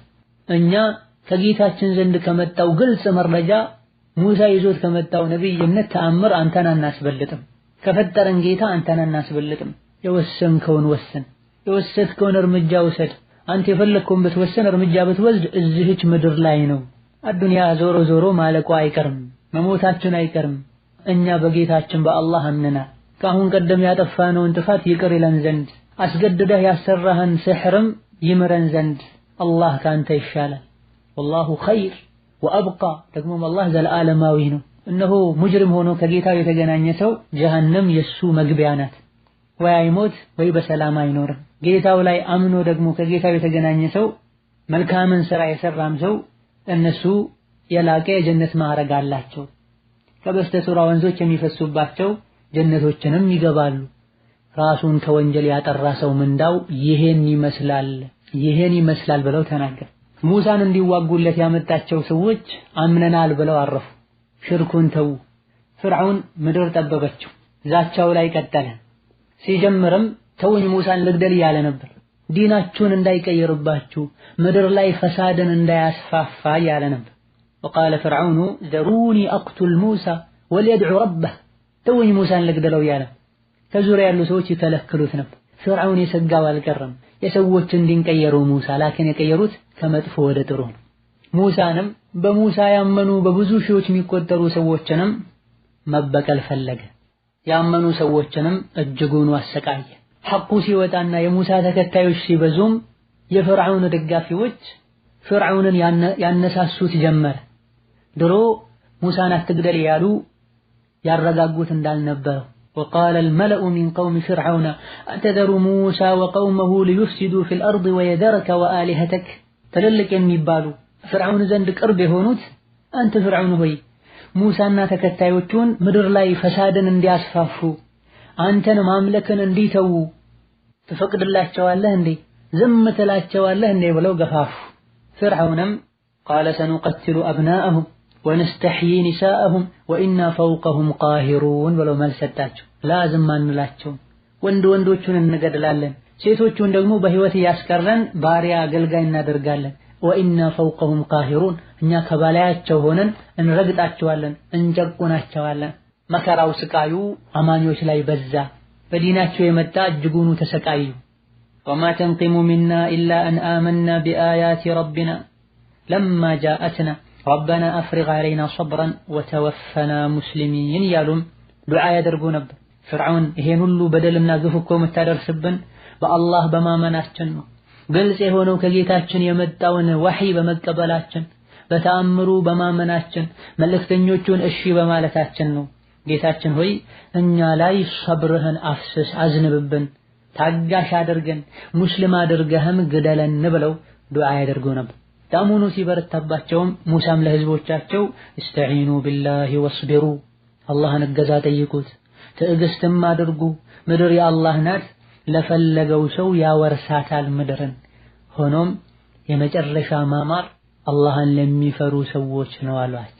ምንም እንኳን ለመረጋጋት ቢሞክሩም አማኞች ፍርዓውንና ደጋፊዎቹ ሰራዊቶቹ ሙእሚኖች ላይ የሚያደርሱት በደልና ግፍ ጭራሽ ማይቻል ነበርና የሙሳ ህዝቦች ለሙሳ እንዲህ ሲሉ ተናገሩ። قالوا أوذينا من قبل أن تأتينا ومن بعد ما جئتنا አንተም ሳትመጣና ሳትደርስልን በፊት አዛ እንደተደረገን ነበር። ዛሬ አንተም መተህ አንተንም ተከተለን አዛው እንደቀጠለ ነው። ምን ይሻላል? ሙሳ አለይሂ ሰላም عسى ربكم أن يهلك عدوكم ويستخلفكم في الأرض فينظر كيف تعملون አሏቸው። صبر አድርጉ ታገሱ በصبر ነው ሁሉም ነገር የሚሳካው አለ። እንዲረጋጉ አደረጓቸው። ሆኖም ጌታችሁ ጠላታችሁን ሊያጠፋ ቃል ገብቷል። ምድር ላይም ተተኪ ሊያደርጋችሁ ቃል ገብቷል። ከዛ በኋላ ምን እንደምታደርጉ አላህ ያያል አሏቸው። በዚሁ በጌታቸው ቃል መሰረት አላህ ተባረከ ወተዓላ ፍርዓውንና አጃቢዎቹን ሰራዊቶቹን የሚያጠፋበት ጊዜ ደረሰ። ሙሳን አማኞችን ተከታዮችን ሰብስበህ ሌሊት ላይ ሀገሩን ጥለህ ውጣ አላት። ولقد أوحينا إلى موسى أن أسر بعبادي فاضرب لهم طريقا في البحر يبسا لا تخاف دركا ولا تخشى لك ለሙሳ ወህይ አስተላለፍንላቸው። ሙሳ ሆይ ምሽት ላይ አማኞችን ወገኖችህን ይዘህ ወደ ባህር አምራ لا تخاف دركا ولا تخشى ፍርዓውን ደርሶ ይዘኛል ብለህ አትስጋ ፊት ለፊትም ባህር ገጥሞኝ መንገድ ይዘገብኛል ብለህ አትስጋ አላቸው አላህ ተባረከ ወተዓላ። አላህ ተባረከ ወተዓላ ባህሩ ሙሳና አማኞችን ለማዳን ዝግጁ እንዲሆን በሌላ በኩል ደግሞ ፍርዓውንና ተከታዮቹን ለማጥፋት እንዲዘጋጅ ለባህሩም አላህ መልእክት አስተላልፏል። የፍርዓውንን ድንበር ማለፍ አስመልክቶ واستكبر هو وجنوده في الأرض بغير الحق وظنوا أنهم إلينا لا يرجعون ብሎ ነበር አላህ። ፍርዓውንም ሰራዊቶቹም ያለ አግባብ ምድር ላይ ተኮራርተዋል፣ ድንበር አልፈዋል፣ ወደኔም ማይመለሱ መስሏቸዋል ብሎ ነበር አላህ ተባረከ ወተዓላ። فأخذناه وجنوده فنبذناهم في اليم فانظر كيف كان عاقبة الظالمين لنا الله تبارك وتعالى. عند كرانا عند تنقبارر على كرم فرعوننا ተከታዮቹ እሱንም ተከታዮቹንም ውሃ ላይ ከተትናቸው የግፈኞች መጨረሻ ምን እንደሚመስል ተመልከት ይላል አላህ ተባረከ ወተዓላ። በየሀገሩ ያሉ ሰራዊቶቹን ማሰባሰብ ጀመረ። فأرسل فرعون في المدائن حاشرين إن هؤلاء لشرذمة قليلون ሙሳን አላህ ውጣ ብሏቸዋል። ከኋላ ሊከተላቸው እንደሚችልም አላህ ነግሯቸዋል። ኢነኩም ሙተበዑን ብሏቸዋል። ሱረቱ ሹዓራ ላይ እንዳለ ከኋላ ሚከታተላችሁ አለ፣ ሆኖም አትፍራ አትስጋ ውጣ ብሏቸዋል። ፈርዖንም በየሀገሩ ያለን ህዝብ ቀስቅሷል። እጅግ በጣም በርካታ ከተሞች እንደነበሩና ከነዚህ ከተሞች ሁሉ ህዝብ ተጠራርቶ እንደመጣ ሰራዊት እንደተሰባሰበ የተፍሲር ሊቃውንት ገልጸዋል። فأتبعوهم مشرقين ህዝቡን ሲቀሰቅስም إن هؤلاء لشرذمة قليلون ያ እነዚህ ጥቂት ስብስቦች ናቸው፣ አመፀኞች ናቸው፣ አናደውናል፣ እኛ ሁላችንም ነቅተናል፣ ከነሱ በኩል የሚመጣ ጥቃትም እንዳይኖር ተጠንቅቀናል። ስለዚህ ተሰብስባችሁኑ ካሉበት ይዘን እንፍጃቸው ብለው ፍርዓውን ህዝቡን ቀሰቀሰ። ፍርዓውንና ደጋፊዎቹ አላወቁ።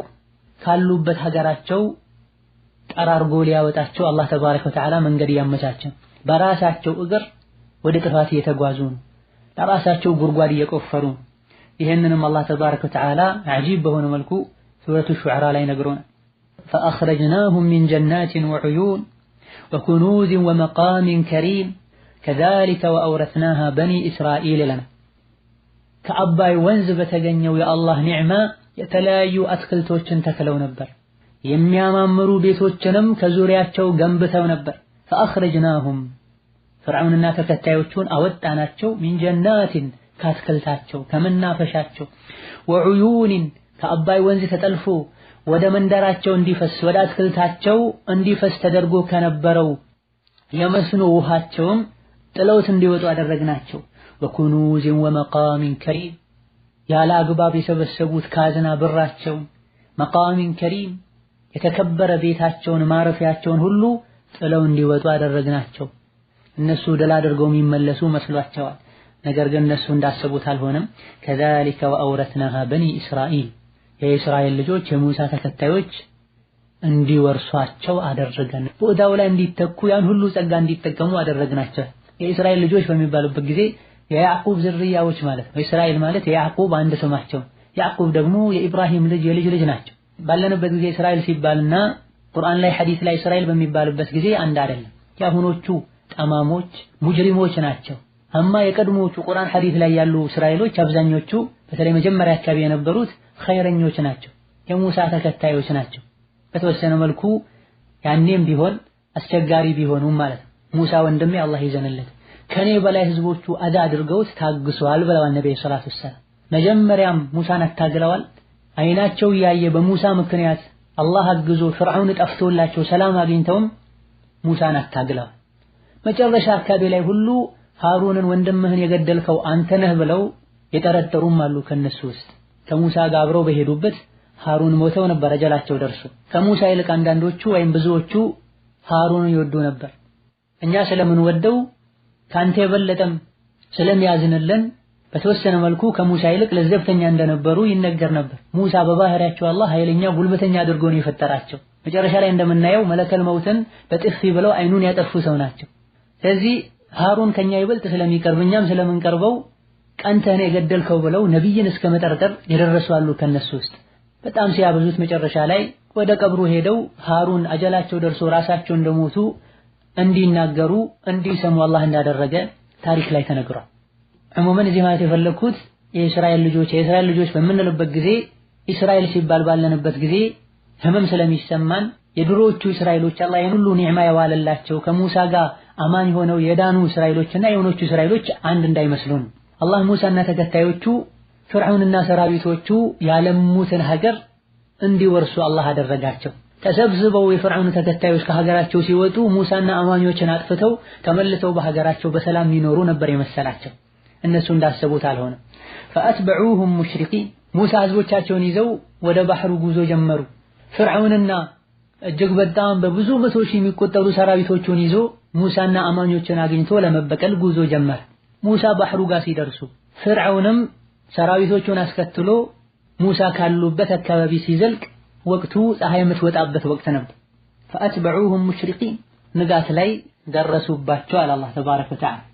ፀሐይ የወጣች ሁለቱ ሰራዊቶች ሲገናኙ ምን እንደተከሰተ አላህ እንዲህ ሲል ይነግረናል። ፈለማ ተራ አልጀምዓን የሙሳ ቡድኖች የፍርዓውን ቡድኖችን ሲያዩ እነሱም እነዚህን ሲያዩአቸው የሙሳ ተከታዮች ደነገጡ። ደረሱብን ተያዘን አሉ። አላህ ተባረከ ወተዓላ ቅድም በገባው ቃል መሰረት ከላ ኢነ መዕየ ረቢ ሰያህዲን አሉ ሙሳ ዓለይሂ ሰላም። አትስጉ፣ በጭራሽ ሊደርሱብን አይችሉም፣ ከኔ ጋር አላህ አለ፣ መውጫ ያበጀልኛል አሉ። ይህ ነው የሙእሚን የቂን ትክክለኛ ኢማን ማለት። በአላህ መተማመን ማለት እዚህ ጋር ነው የሚገለጸው። ከፊት ለፊታቸው ባህር ነው ያለው፣ የተዘጋጀ ጀልባ የላቸውም፣ መርከብ የላቸውም። ከኋላቸው ደማቸውን ሊያፈስ በንዴት ተሞልቶ የሚመጣው ፍርዓውንና በብዙ መቶ ሺዎች የሚቆጠሩ ሰራዊቶቹ ነው ያሉት። አጣብቂኝ ውስጥ ገብተዋል። እዚህ ቦታ ላይ ሙሳ በጭራሽ አትስጉ፣ አትደንግጡ፣ አላህ ከኔ ጋር አለ፣ አያሳፍረኝም፣ መንገድ ይፈጥርልኛል። ባህሩ ላይ መንገድ ፍጠርላቸው፣ ከኋላ ይደርስብኛል ወይም ባህሩ ይውጠኛል ብለህም አትፍራ ብሏቸው ነበርና ፈአውሐይና ኢላ ሙሳ አን እድሪብ ቢዐሳከ አልበሕር ለሙሳ ዋህይ ያስተላለፈን በያዝካት ታሪከኛ ዱላህ ባህሩን መታ አድርገው አላቸው። የሙሳ በትር እጅግ በጣም ሰፊ የሆነውን ባህር ምኑ ጋር መታ? መንገድ ልታወጣ ነው። ወላኪን አላህ አንድ ነገር ሁን ካለው ይሆናል። ሙሳን በታዘዙት መሰረት ባህሩን መታ አደረጉት። መታ ሲያደርጉ ባህሩ 12 ቦታ ተከፍሎ 12 መንገድ ተፈጠረ። ከሙሳ ጋር የነበሩ ሰዎችም በ12 የተከፋፈሉ ነበር። ሱብሃንአላህ አላህ ስለነገረን ቁርአን ላይ ስለተተረከልን እናምናለን እንጂ አንዲት በሰው እጅ የምትያዝ ዱላ ላይ ባህር ተመቶ 12 መንገድ ከባህሩ ይከፈታል ብሎ ማሰብ በጣም ይከብድ ነው። መንገድ መፈጠሩን ብቻ አይደለም فكان كل فرق كالطود العظيم አለን አላህ ተባረከ ወተዓላ። አንዱን መንገድ ከሌላኛው መንገድ የሚለየው መሃል ላይ ያለው ውሃው ራሱ እንደ ጋራ ተነስቶ ቆመ። ተራ ጋራም አይደለም፣ አልዓዚም ትልቅ እንደሆነ ጋራ አንዱን መንገድ ከሌላኛው መንገድ የሚለይ በየመሃሉ 12 ነገዶች ተከፋፍለው ያልፋሉ። በሚያልፉበት ጊዜ ጭቃም ይሁን ውሃ አልነካቸውም፣ ልብሳቸውም አልበሰበሰም። ይሄ አላህ ትልቅ ቁድራ። ሙሳና ተከታዮቹ ባህሩ መንገድ ሆኖላቸው ጉዞ ጀመሩ። ከኋላ የተከተሉ ያሉ እናጠቃለን ብለው ተዘጋጅተው የሚጠብቁ ፍርዓውንና ደጋፊዎቹ ግራ ተጋቡ። ባህሩን ያውቁታል። ሙሳ የጦር መርከብ አዘጋጅቶ ተቀናጅቶ ይሄን ማድረግ እንደማይችል ያውቃሉ። አላህ ግን ተባረከ ወተዓላ ለባሮቹ ሁሉንም ነገር ያገራል፣ ያዘጋጃል። ከኋላ መተው ለአማኞች የተከፈተውን መንገድ ሲያዩ እነሱንም ጭምር የሚያሻግር መሰላቸው። ልዩ መንገድና ልዩ ድልድይ እንደሆነ አላወቁ። እሳትን ለነቢዩላህ ኢብራሂም ቀዝቃዛ አየር ያደረገው አላህ ውሃን ለሙሳ ደረቅ መንገድ እንዳደረገ አላወቁም። ሙሳ ገቡ። ከሙሳ ተከታዮች አንድ ሰው እንኳን አልቀረም። የሙሳ ህዝቦች ገብተው ባህሩን አቋርጠው ሌላኛው ዳርቻ ላይ ተሻግረው በሰላም ጉዟቸው ተጠናቆ አንድ ሰው ሳይቀር ጨርሰው ሲወጡ የፍርዓውን ህዝቦችም እነ ሙሳን ተሻግረው ለመበቀል ባህሩ ላይ ጉዞ ጀመሩ። ፍርዓውን ልግባ እያለ ፈራ ተባለ። በዚህ ሰዓት ኢብሊስ መጥቶ ሴት ፈረስ ላይ ሆኖ አደፋፈረው ይላል። እቺ ሴት ፈረስ የገባችው እኔ እንዴት አልገባም ብሎ ፍርዓውንም ተከትሎ ገባ። ከዛ በኋላ ሰራዊቶቹ በሙሉ ገቡ። ከፍርዓውን ሰራዊት አንድ እንኳን ሳይቀር ሞልቶ ከገባ በኋላ በማዶ በኩል የአላህ ባሮች አንድ እንኳን ሙእሚን ሳይቀር ጨርሰው ከተሻገሩ ከወጡ በኋላ ከባህሩ አላህ ተባረከ ወተዓላ ባህሩ ወደ ነበረበት እንዲመለስ አላህ አደረገው። ይሄንንም ክስተት አላህ ተባረከ ወተዓላ እጅግ በጣም አጂብ በሆነ መልኩ አስደናቂ በሆነ መልኩ አላህ ቁርአን ላይ ገልጾታል። ወአዝለፍና ثم الآخرين ባህሩ ለ12 ተከፍሎ ደረቅ መንገድ ከተዘጋጀ በኋላ አማኞችን አስጠጋናቸው፣ እንዲገቡ አረግናቸው።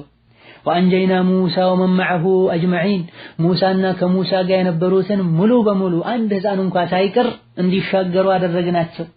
ثم أغرقنا الآخرين የሙሳ ተቃራኒ የሆኑትን አምባገነኖችን ከሃዲዎችን እዛ ውስጥ ገፍተው እንዲሰምጡ አደረግናቸው። إن في ذلك لآية وما كان أكثرهم مؤمنين ይህ ትልቅ የሆነ ተአምር ነው።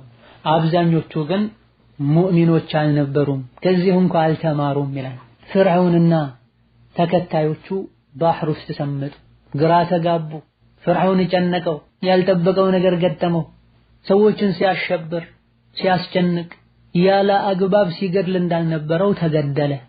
ግፈኛው መሪ ያወጣው የነበረውን ፍትህ የጎደለውን ህግ በሙሉ አስፈጻሚ የነበሩ ግፈኛ ሰራዊቶቹም ከሱ ጋር ሞቱ።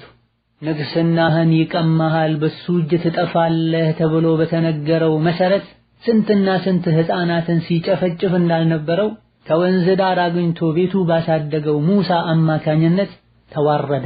መጨረሻ ላይ ውሃ ውስጥ ሰምጦ ገርገራ ሲይዘው آمنت أنه لا إله إلا الذي آمنت به بنو إسرائيل وأنا من المسلمين አለ። ሙሳና ተከታዮቹ የእስራኤል ልጆች ባመኑበት ትክክለኛው ጌታ በአላህ አመንኩኝ አለ። ከሙስሊሞች ነኝ አለ። እስከዛሬ ስንትና ስንት የድርቅና የብልግና ንግግር ሲናገር እንዳልቆየው ዛሬ ሲጨንቀው አመንኩኝ አለ። አሁን ከሙስሊሞች ነኝ አለ። አላህ ተባረከ ወተዓላ ድንቅ መልስ ሰጠው። አልአነ ወቀድ ዐሰይተ ቀብል አሁን ነው እንደ የምታምነው? አሁን ነው እንደ የምትሰልመው? እስከዛሬ አምፀህ ቆይተህ መረጃው ቀርቦልህ ተአምሩን አይተህ አልሰልም ብለህ ይህ አንሶህ አማኞችን አዳ ስታደርግ ቆይተህ ስታጨናንቅ ቆይተህ ባሪያ አድርገህ ስትገዛ ቆይተህ ዛሬ የምትይዘውን የምትጨብጠውን ስታጣ ነው እንዴ አምኛለሁ የምትለው? ድሮ የሰራኸው በደልና ግፍ አንሶህ ራሳቸውን ለማዳን ጌታቸውን በሰላም ለማምለክ ባህር አቋርጠው የሄዱ ሰዎችን ሁሉ ከባህር ውስጥ ሁሉ ገብተህ ባህር ሁሉ ተሻግረህ ለማጥቃት ስሞክር የነበርክ ሰው ነህ። ሰላም የሆኑ ሰላማዊ ሰዎችን ስታሸብር የነበርክ ሰው ነህ። ሞተህ እዛው በስብሰህ እንኳን አትቀርም። ካሁን ቀደመና ረቡኩሙል አዕላ ብለህ ትኮራ እንዳልነበረው ዛሬ መሳቂያ እንድትሆን ምንም ማድረግ የማትችል ደካማ መሆንህ እንዲታወቅ فاليوم ننجيك ببدنك لتكون لمن خلفك آية وإن كثيرا من الناس عن آياتنا لغافلون على الله تبارك وتعالى ዛሬ በደንህን ሬሳህን ዳርቻው ላይ አውጥተን እንጥለዋለን ከሞትክ በኋላ ሰዎች ትምህርት ይወስዱበት ዘንድ። አብዛኞቹ የሰው ልጆች ትምህርት አይወስዱም፣ አይማሩም፣ አይገሰጹም፣ ጋፍሎች ናቸው ይላል አላህ ተባረከ ወተዓላ። ትናንትን የጌታችሁ ነኝ ሲል የነበረው አምባገነኑ ንጉስ ዛሬ ድንገት ከባህር ተስፈንጥሮ እንደወጣ አሳ ነፍሱ ወጣ ሬሳውን ሚያነሳ ጠፍቶ ያሾፍበት በነበረው ውሃ وهذه الانهار تجري من تحتي አው ከበስተስሬ ወንዞች ሲፈሱ አታዩም እንዴ እያለ ያሾፍበት በነበረው ውሃ ላይ አላህ እንዲሞት አድርጎት። በዚህም የግፈኛው ፍርዓውንና ግፉ ላይ የሚያበረታቱት ሰራዊቶቹ ጉዳይ አበቃ። ለሙእሚኖች ነጋላቸው። ለሙሳ ተከታዮች አላህ የተመቻቸን ሁኔታ ፈጠረላቸው። ተበቀልናቸው ፍርዓውንና ተከታዮቹ። የተፈጠሩለትን ዓላማ የዘነጉ ሰዎች ስለነበሩም ባህር ውስጥ ሰምጠው እንዲሞቱ አደረግናቸው።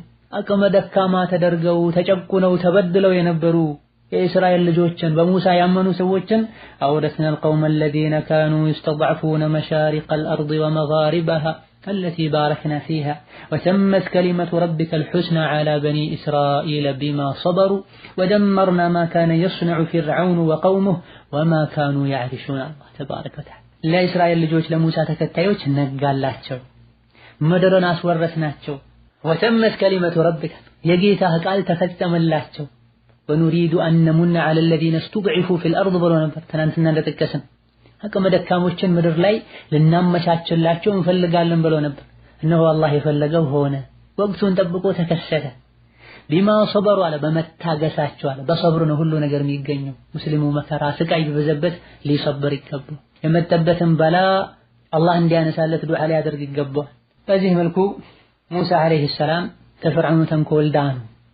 ከዛ በኋላ ህዝቦቻቸውን ሲያስተምሩ ቆዩ።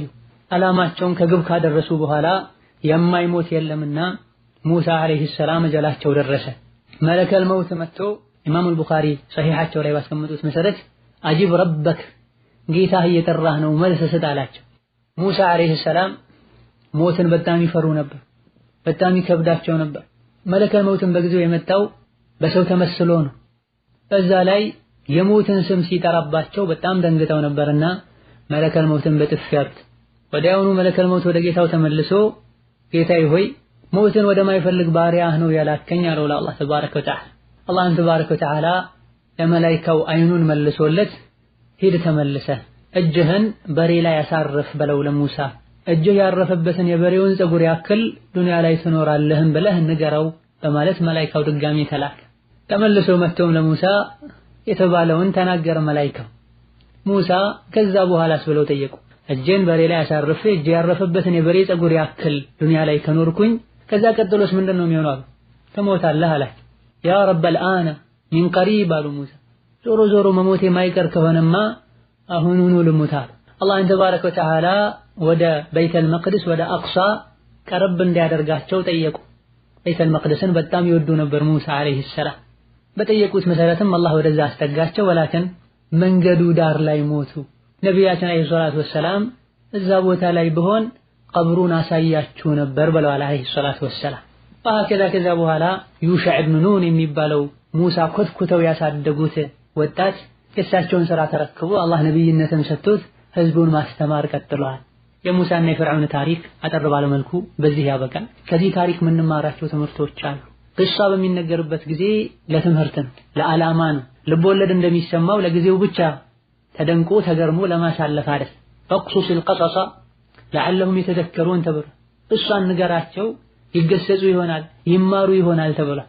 ከዚህ ከምንማረው ባጥል፣ ግፍ፣ በደል ምንም እንኳ ቢቆይ ዙፋኑ ምንም ቢገዝፍ የሆነ ሰዓት ላይ ግፉ ያልቃል፣ ዙፋኑም ይወድቃል።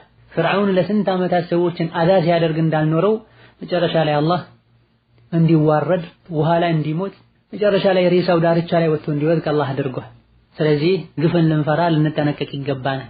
እንደዚሁ ደግሞ ሙእሚኖች ምንም በደልና ጭቆና ቢበዛባቸው የሆነ ጊዜ ላይ ጭቆናው እንደሚያበቃ ሊያውቁ ይገባቸው፣ ሊሰብሩ ሊታገሱ ይገባቸው። በሰብር ሁሉም ነገር ይገኛል። ወጀዐልናሁም አኢመተን የህዱነ ቢአምሪና ለማ ሰበሩ ወካኑ ቢአያቲና ዩቂኑን ብሏል አላህ ስለ በኒ እስራኤሎች ሲናገር።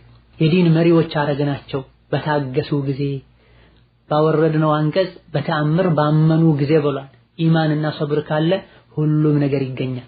ለዚህ ነው ሸይኹል ኢስላም ተይሚያ ቢሰብሪ ወልየቂኒ ቱናሉል ኢማመቱ ፊዲን ያሉት። በትዕግስትና በትክክለኛ ኢማን መሪነትና የዲን የበላይነት ይገኛል ያሉት ረሂመሁላሁ ረሕመተን ዋሲዐ። ሰብር ልናደርግ ይገባናል። ለዚህ ነው ሙሳ አለይሂ ሰላም ህዝቦቻቸውን እስተዒኑ ቢላሂ ወስቢሩ፣ ሰብር አድርጉ ከአላህ እገዛ ጠይቁ አሏቸው፣ ፍርዓውን መከራውን ሲያበዘባቸው። ከዛ መጨረሻው የሚያምረው አላህን የሚፈራ ሰው እንደሆነም ከዚህ እንረዳለን። ወከዛሊከ ኑንጂል ሙእሚኒን ብሎ የብዙ ሰዎችን ታሪክ ነግሮን የብዙ ነቢያትን ታሪክ ነግሮን ነጃ እንዳወጣቸው እንዳዳናቸው ነግሮን በየትኛውም ዘመን ላይ የሚገኝ ሙስሊም ግለሰብም ይሁን ማህበረሰብ አላህን ከፈራ በዚህ መልኩ እናድነዋለን። እንደዚሁ ደግሞ ከቀደር መሸሽ ምንም እንደማይጠቅም ከዚህ እንረዳለን። ፍርዓውን ጠንቋዮች በነገሩት መሰረት ህፃን ልጅ ይወለዳል፣ ንግስናህን ታጣለህ በሱ ሰበብ ተብሎ ነበረ በዘመኑ የሚወለዱ ወንድ ልጆችን ሲያርድ ሲጨፈጭፍ ነበር። አላህ የቀደረው ነገር እኛ ስለሮጥን ስለሸሸን ዛሬ ከቤት አልወጣም ስላለን አይቀርም። እንደዚሁ ደግሞ ብዙ ነገሮችን እኛ ልንጠላቸው እንችላለን፣ ውስጣቸው ላይ ብዙ መልካም ነገር ይኖራል። የሙሳ እናት ልጇን ወንዝ ላይ ወስዳ ስትጥል ስጋት ነበራት። አላህ ግን መልሶ ወደ እሷ አምጥቶታል። ሙሳ በእጃቸው በስህተት ሰው ጠፍቶ ሀገር ጥለው ሄደዋል። መጨረሻ ላይ የሷሊህ የነብይ ልጅ አግብተዋል። ስራ ሰርተው ከብረው ወደ ሀገራቸው ተመለሷል። መሰደዱን እንደጠሉ ሁሉ ሲመለሱም ስጋትና ፍርሃት ላይ ሆነው እየተጓዙ ነበር። መሃል ላይ አላህ ተባረከ ወተዓላ የተቀደሰው ስፍራ ላይ ጠርቶ አናግሯቸዋል። አና ረቡክ ኢነኒ አነ አላሁ ላ ኢላሃ ኢላ አነ ብሏቸዋል። ረሱል አድርጎ ልኳቸዋል። ነገ ምን እንደሚመጣ አናቅም።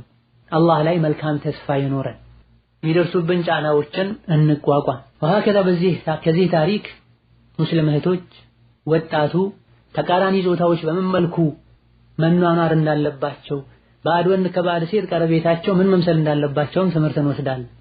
ሙሳና የሷሊሑ ሰው ወይም የነቢዩላህ ሹዐይብ ልጆች እንዴት ነበር የሚናገሩት? ማኸጥቡኩም አንድ ቃል ነው የተናገረው። እነሱም አባታችን እድሜው ስለገፋ ወጥቶ ማጠጣት ስለማይችል ልናጠጣ ተገደን የወጣ ነው፣ ከወንዶች ጋር መቀራረብ መነካካት ስለማንፈልግ ደግሞ እነሱ አጠጥተው ሲወጡ እንስሳቶቻችን እናግዳለን፣ ከዛ እናጠጣለን። አጠጥተውላቸው ሙሳ ጥግ ይዘው ነው ቁጭ ያሉት። ሴቶቹም ሌላ ቃል አላወሩም። ቤት ተመልሰው ሄደው ነው ያዩትን የተናገሩት። ሴት ልጅ ከማን መናገር እንዳለባት ልታቅ ይገባታል። ከማን ከመናገር መቆጠብ እንዳለባት ልታቅ ይገባታል። ከአባቷ የሆነውን ሁሉ አወራች፣ ተናገረች። ከአጅነቢዩ ወንድ ግን ምንም አላወራች። ሙሳም እንዴት ነሽ ምንድነሽ ብለው አልጠየቁ። ባለንበት ጊዜ ሴቶችም አደብ እየጣሱ ነው፣ ወንዱም አደብ እየጣሰም። የሀገሬ ሰው ነው፣ የአካባቢ ሰው ነው፣ አብረን የተማረን ሰው ነው፣ የአንድ መንደር ልጆች ነን እያሉ ግሩፖች ላይ ተሰብስበው ሲያወሩ፣ ስልክ ሲደዋወሉ፣ ሲቀልዱ፣ ሲሱቅ ነው የምናየው። መንገድ ላይ መኪና ውስጥ ከአጅነቢ ወንድ ጋር ሲስቁ ሲቀልዱ እናያለን ሴቶች። አልፎ ሁሉ አጅነቢ ወንድን ቤታቸው ውስጥ አስገብተው አንድ ክፍል ላይ አስቀምጠው ከሱ ጋር የሚበሉ የሚጠጡም ሁሉ አሉ። ይህ የሙስሊም ሴት ባህሪ አይደለም። ወንድን ስታናግርም አስፈላጊ ሆኖ ከተገኘ ነው የምታናግረው። ስታናግርም በመጠኑ ነው የምታናግረው። ወንዱም ደግሞ አላህን ሊፈራ ይገባዋል። አጅነቢ የሆነችን ሴት ሊያናግር ቀልቧን ሊረብሽ አይገባም። እነዚሁ ሴቷም ያለ በቂ ምክንያት ከቤት ልትወጣ አይገባም። ከዛ ከሙሳ ታሪክ በጉልበት ሰርቶ ገንዘብ ማግኘት እንደሚቻል በል አስፈላጊ እንደሆነ ጤና ያለው ጉልበት ያለው ሰው ለምኖ መተዳደር እንደሌለበት እንረዳለን። ለስራም ያነሳሳ ታሪክ 8 ዓመት እኔ ጋር ተሰራለህ ከዛ ከነዚህ ሴት ልጆች ማል አንዷን ድረሃለው ያሉትም እንዴት 8 ዓመት ሰራለው አላለም ሙሳ አለይሂ ሰላም። እሺ ብለው ውል ተፈራርመዋል። 10 ዓመትም ብታደርገው መልካም ነው ሲባል የተኛውንም ብናደርግ ብዙም ችግር የለውም ብለው 10 ዓመት ሁሉ እንዳገለገሉ ከኢብኑ አባስ ከነብዩ ተወርቷል። ከመስራት ይልቅ መለመን ማጭበርበር የሚፈልጉ ብዙዎች ናቸው። ወሀከዛ ከዚህ ቅሷ እንደምንረዳው ታላቅ ሴት ልጅ ያለች ታናሿ ብታገባ ብዙም ችግር የለም። ኡሪዱ አን ኡንኪሐከ ኢሕዳ ኢብነተይ ሃተይን ነው የሚለው ቁርአን። ከነዚህ ሴት ልጆቼ አንዷን ልድርህ ፈልጋለሁ ነው። አንዷ ታላቅ ናት፣ አንዷ ታናሽ ናት። አልሱግራ አልኩብራ እያሉ የተፍሲር ሊቃውንትም ጠቅሰዋል። እነዚሁ ደግሞ ባል ሚስቱን ወደ ፈለገበት ሀገር ይዞ የመሳፈር ይዞ የመጓዝ መብት እንዳለው ከዚሁ ቅሷ እንረዳለን። ሙሳ አለይሂ ሰላም 8 ዓመት ወይ 10 ዓመት ካገለገሉ በኋላ ቤተሰባቸውን ይዘው ተሳፈሩ ነው የሚለው አላህ ተባረከ ወተዓላ። አልሳፈርም ብላ ማመጽ አትችልም። اللهم ኢላ መጀመሪያ ንካህ ሲታሰር እገሌ የሚባለው ሀገር እንድታኖረኝ አልፈልግም ወይም እገሌ ከሚባለው ሀገር እንድታወጣኝ አልፈልግም ብላ ቃል አስገብተው በዚህ ቃል ተስማምተው ንካህ ታስሮ ከሆነ እገሌ ከሚባለው ሀገር አልወጣም እገሌ የሚባለው ሀገር ሄጄ መኖር አልፈልግም ማለት ትችላለች። እንዲህ አይነት ቃል ከሌለ መጀመሪያ ሚስት ባሏ ያኖራት ሀገር ላይ መኖር አለባት። ቤተሰቦችን ትቻለ የደም ሀገሬን አልለቅም ልትል አይገባትም። ርዝቃችን የት እንደሆነ እንደማናቀው ሁሉ ትዳራችን የት እንደሆነ አናቅም። እዚህ ሀገር ላይ እንጂ አላገባም ያለች ሴት ልጅም ህይወቷን ልታቃጥል አይገባም። ከተጋቡ በኋላም ከአንድ ሀገር ወደ ሌላ ሀገር ባሏ መሄድ ቢፈልግ እኔ እዚህ ሀገር ነው መኖር ፈልገው ከፈለግ ካንተ ሄድ ልትልም አይገባም።